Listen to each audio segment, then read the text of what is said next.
तो hello students, कैसे हो आप सभी लोग। स्वागत है आप सभी का हमारे यूट्यूब चैनल के ऊपर। और आज का वीडियो में हम देखने वाले हैं टिश्यू कल्चर के बारे में। ये मोस्ट आईएमपी टॉपिक है आपके लिए, क्योंकि ये 2013 में क्वेश्चन ये आया था, ये 2014 में क्वेश्चन आया था, 2015, 2016, 2018 और 2019 2-3 मार्क्स के लिए कंटिन्यूसली ये क्वेश्चन आया है, जो कि है टिश्यू कल्चर। तो इसलिए 2023 के एग्जाम में या फिर आगे आने वाले एग्जाम में इसके चांसेस है, या फिर ये इंपॉर्टेंट टॉपिक है, इसके ऊपर हर बार कुछ ना कुछ पूछा जाता है। तो फिर ये देखने वाले हैं हम आज के इस वीडियो के अंदर, और कम समय के अंदर एक टॉपिक मैं आपको कंप्लीट करके दूंगा, क्योंकि ये ऐसे टॉपिक्स आप कलेक्ट करके क्या कर सकते हो, एक अच्छा खासा नॉलेज आप गेन कर सकते हो, जो कि आपको एग्जाम में मददफुल होगा अच्छे परसेंटेज को स्कोर करने के लिए। ठीक है, तो वीडियो को लास्ट तक देखना, कंप्लीट हम देखेंगे कि टिश्यू कल्चर आखिर होता क्या है, उनके स्टेप्स देखेंगे, स्टेप्स ऑफ टिश्यू कल्चर, और उसके बाद डायग्राम में भी मैं आपको एक्सप्लेन करके दूंगा कि टिश्यू कल्चर आखिर है क्या। तो मार्क्स के लिए पढ़ना है, नॉलेज के लिए पढ़ना है, थोड़ा इंटरेस्टिंग आपका ये लेक्चर होने वाला है। So without wasting your time, let's start the video. देखो, सबसे पहले टिश्यू कल्चर में स्टेप्स होते हैं। अब टिश्यू कल्चर क्या होता है, सबसे पहले तो ये समझना पढ़ना आपको बहुत ज़्यादा जरूरी है। और उसके पहले आप देखो 50% इंफॉर्मेशन बायोलॉजी में उसके नाम में ही होती है। तो आप यहाँ पे देख सकते हो टिश्यू, टिश्यू मतलब क्या होता है, टिश्यू मतलब होता है group of cell, group of cell having similar origin and common function. ऐसे ग्रुप ऑफ सेल जो जिसकी ओरिजिन सिमिलर है और उनके फंक्शन सिमिलर है, उनका ग्रुप, उसे हम कहते हैं टिश्यू। तो उसे टिश्यू कहते हैं। और टिश्यू, और उसके बाद एक कल्चर, कल्चर करना मतलब क्या, ग्रो करना, okay, banana, that means tissue culture. अब टिश्यू से बनता है, ग्रो करता है, क्या करता है। सो टिश्यू से हम क्या करते हैं, डायरेक्टली प्लांट बनाते हैं। क्या बनाते हैं, प्लांट। तो सर ये तो बहुत इंटरेस्टिंग है कि टिश्यू से डायरेक्ट प्लांट। हमने ये देखा था कि स्टेम को कट करके हम सॉइल में अगर लगा दे तो प्लांट बढ़ सकता है, हाँ, लेकिन टिश्यू से मतलब एक छोटा सा अगर टुकड़ा लिया जाए उस बार्क का, ओके, जो स्टेम होगा उसका अगर छोटा सा टुकड़ा लिया जाए मतलब टिश्यू, उससे पूरा प्लांट बन सकता है। इसे हम कहते हैं टिश्यू कल्चर। और ये टिश्यू कल्चर हम फिर यूज क्यों करते हैं, नॉर्मली हम कटिंग करके या फिर सीड लगा के भी प्लांट को बढ़ा सकते हैं ना, टिश्यू कल्चर क्यों करते हैं वो भी आपको पता चलेगा इस वीडियो के अंत तक। लेकिन ये जान लो कि कितना इंटरेस्टिंग ये वीडियो होने वाला है। और उसके बाद टिश्यू कल्चर में क्या क्या करना पड़ता है, ये लैब में पूरा प्रोसेस होता है, ठीक है, उसके अकॉर्डिंग ये सारी चीजें इसके अंदर करनी पड़ती है। तो सबसे पहले हम देखेंगे टिश्यू कल्चर के स्टेप्स कौन कौन से होते हैं। ठीक है, तो ये सोचो कि ये अगर ह्यूमन बीइंग के अंदर हो सके तो, मतलब ह्यूमन का एक छोटा सा टिश्यू लिया जाए और उससे अगर पूरा आदमी बन जाए तो कितना इंटरेस्टिंग होगा। लेकिन अभी तक बायोटेक्नोलॉजी उस लेवल पे पहुंचे नहीं है, शायद हो सकता है। ठीक है, तो देखो, अगर टिश्यू कल्चर पे क्वेश्चन आया तो आपको स्टेप्स लिखने पड़ेंगे उसके।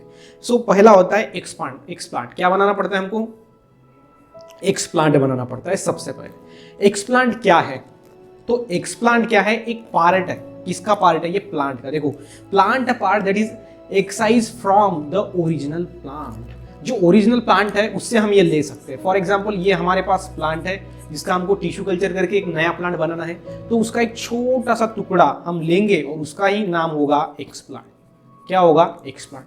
और ये क्या हो सकता है, बगा यहाँ पे आप देख सकते हो,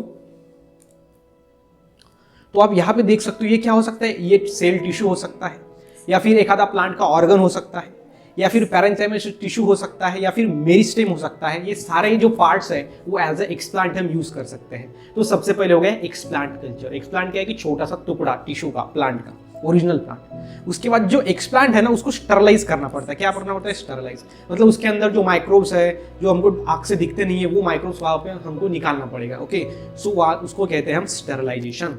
properly place on the solid nutrient medium, और उसको क्या करना पड़ता है, न्यूट्रिएंट देना पड़ता है, क्योंकि वो टुकड़ा हमने लाया है उसको ग्रो करने के लिए क्या लगेगा, न्यूट्रिएंट। तो उसको न्यूट्रिएंट मीडियम में रखेंगे और उसके बाद वो क्या करेगा, वो न्यूट्रिएंट मीडियम से एब्जॉर्ब करेगा न्यूट्रिशन को, और क्या होगा, मल्टीप्लाई होगा। ठीक है, तो ये सबसे हो गया अपना explant culture, that is the first step of tissue culture. After that the second step, अभी सेकंड स्टेप की तरफ हम बढ़ते हैं। सेकंड स्टेप है कैलस फॉर्मेशन। अब हमने एक्सप्लांट लाया ओरिजिनल प्लांट से, उसको नरिशमेंट प्रोवाइड किया कल्चर मीडियम के अंदर, उसका बन जाता है कैलस। तो कैलस क्या है सर, तो कैलस क्या है, इट इज द अनऑर्गेनाइज्ड मास।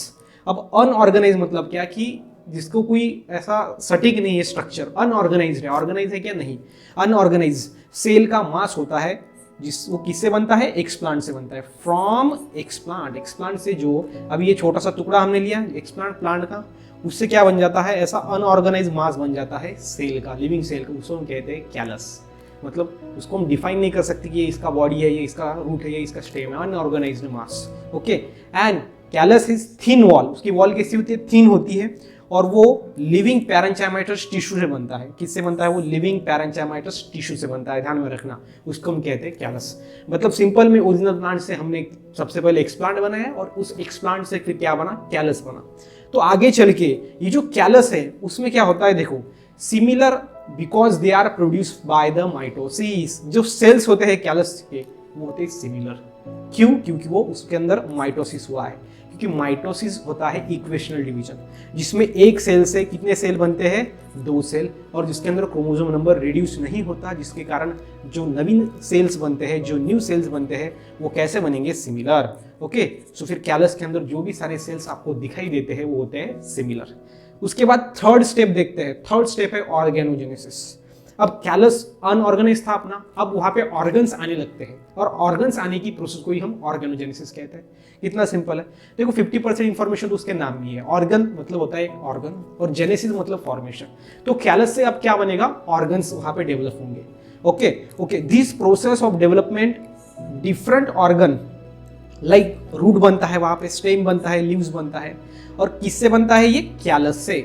उसी प्रोसेस को हम ऑर्गेनोजेनेसिस कहते हैं। कितना सिंपल है कि सबसे पहले हमने ओरिजिनल प्लांट से एक्सप्लांट लिया, एक्सप्लांट से बना कैलस, और कैलस में डेवलपमेंट होके वहां पे ऑर्गेनोजेनेसिस हो गया। समझ में आ रहा है? ऑर्गेनोजेनेसिस। उसके बाद तो जहां पे ऑर्गेनोजेनेसिस हो गया तो इसको ग्रोथ के लिए क्या करना पड़ता है? हार्मोन्स चाहिए होते हैं। तो ऑर्गेनोजेनेसिस में हार्मोन्स इंपॉर्टेंट है। तो यहाँ पे हम लिखेंगे, यहाँ पे ऑक्सिन चाहिए, साइटोकाइनिन चाहिए। ये क्या करते हैं? ये जो कैलस है अपना उसको नरिशमेंट प्रोवाइड करते हैं, और जिससे कारण क्या होता है? ऑर्गन का फॉर्मेशन हो जाता है। समझ में आ रहा है आपको? Yes sir. वहां पे क्या होता है? ऑर्गन का फॉर्मेशन हो जाता है, क्योंकि यहाँ पे ऑर्गेनोजेनेसिस में ये ग्रोथ हार्मोन्स हम क्या करते हैं? वहां पे ऐड करते हैं। अब कैसे ऐड करते हैं, क्या ऐड करते हैं, वो आपको लास्ट में पता चलेगा, उसकी डायग्राम जब आप देखोगे तब। उसके बाद यहाँ पे 2 हमने हार्मोन्स यूज किए, प्लांट ग्रोथ हार्मोन्स, जो प्लांट के अंदर ग्रोथ को लाते हैं। पहला है ऑक्सिन, और दूसरा जो है अपना वो है साइटोसिन। ओके, साइटोकाइन हम जिसको कहते हैं। क्या कहते हैं? सबसे पहला हमारा ऑक्सिन और दूसरा साइटोकाइन। ये 2 हार्मोन्स हमने यूज किए। तो जब देखो, जब ऑक्सिन ज्यादा होता है, मोर, इससे साइटोकाइनिन से, तब क्या होता है? राइजोजेनेसिस होता है। राइजो मतलब रूट और जेनेसिस मतलब फॉर्मेशन। मतलब तब क्या फॉर्म होता है? तो तब रूट फॉर्म होता है। कब रूट फॉर्म होता है? कि जब क्या हो? ऑक्सिन ज्यादा हो देन साइटोकाइन। ठीक है, उसको हम कहते हैं राइजोजेनेसिस। ठीक है, इसको हम हाईलाइट कर देते हैं, तो उसे हम कहेंगे राइजोजेनेसिस। राइजोजेनेसिस किसको कहते हैं? कि जब ऑक्सिन ज्यादा हो देन साइटोकाइनिन, तब होता है रूट फॉर्म, जिस प्रोसेस को राइजोजेनेसिस कहा जाता है। और जब ऑक्सिन कम हो देन साइटोकाइनिन, यहाँ पे देखो, मतलब साइटोकाइनिन मोर हो देन द ऑक्सिन। समझ में आ रहा है? तो तब क्या होता है? शूट बनता है, और शूट बनने की प्रोसेस को हम कहते हैं कोलोजेनेसिस। मतलब 2 यहाँ पे हो रहे हैं, हमने हार्मोन्स ऐड किए, कौन कौन से? ऑक्सिन और साइटोकाइनिन। जब ऑक्सिन ज्यादा है, साइटोकाइनिन कम है, तब होता है राइजोजेनेसिस।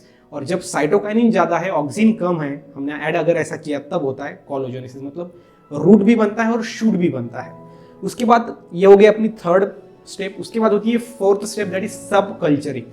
सब कल्चरिंग में क्या होता है? जो कैलस हमने बनाया है उसमें क्या गया है? ऑर्गन सब आ गए, उसको सब कल्चर में ट्रांसफर किया जाता है। It permit rapid multiplication. अब सब कल्चर में क्यों किया जाता है? क्योंकि वहां पे जाके उसका मल्टीप्लीकेशन स्पीड से होता है, तेजी से होता है। समझ में आ रहा है? तब उसको हम सब कल्चरिंग के लिए भेज देते हैं। और उसके बाद हमारा 5वां नंबर का स्टेप होता है, वो होता है प्लांट रीजेनरेशन। मतलब यहाँ पे प्लांट फिर से यहाँ पे बनना शुरू हो जाता है। तो आप यहाँ पे देख सकते हो, each callus section is transform to specific regeneration medium. Regeneration medium जैसे हम इसको ऐड करते हैं, उसके अंदर फिर हम ग्रोथ हार्मोन्स भी ऐड करते हैं, क्योंकि उसको ग्रोथ के लिए हार्मोन्स चाहिए ना प्लांट्स को, जैसे कि ऑक्सिन, साइटोकाइनिन। तो फिर क्या हो जाता है? यंग प्लांट डेवलप हो जाता है। Okay, from culture tissue called as plantlet. और जो यंग प्लांट बनता है ना, उसको हम प्लांटलेट कहते हैं। ओके, और उसके बाद जो यंग प्लांट बना है, जिसको हम कहेंगे प्लांटलेट, जो कि कुछ ऐसा होगा, पत्तियां होंगी उसके अंदर, छोटा प्लांट, उसको हम प्लांटलेट कहा जाता है। तो हमने क्या किया? एक बड़े से प्लांट से एक छोटा सा टिश्यू ले लिया। ठीक है, इसको थोड़ा हम अच्छे से निकाल लेते हैं। तो हमने क्या किया? ये बड़ा प्लांट, उससे हमने छोटा सा टिश्यू निकाल दिया, जिसको हम एक्सप्लांट कहते हैं। एक्सप्लांट का बन गया कैलस, कैलस का बन गया ऑर्गन्स, वहां पे डेवलप हो गए। उसके बाद ऑर्गन्स का यहाँ पे बन गया प्लांटलेट। समझ में आ रहे? ऑर्गेनाइजेशन होने के बाद प्लांटलेट बन गया, और ये प्लांटलेट को अब हम क्या करते हैं, हम उसको सॉइल के अंदर लगा देंगे और लगाने की प्रोसेस को ही हम कहते हैं ट्रांसप्लांटिंग, ट्रांसप्लांट करेंगे उसको। सो यहाँ पे आप देख सकते हो the regenerate plantlets are directly transport into the soil, they are transport to the sterile soil in pot. Soil कैसी है, स्टेराइल है, मतलब जिससे वो क्या होगा, बनेगा कि वहां पे नहीं, स्टेराइल सॉइल के अंदर वो ग्रो होता है।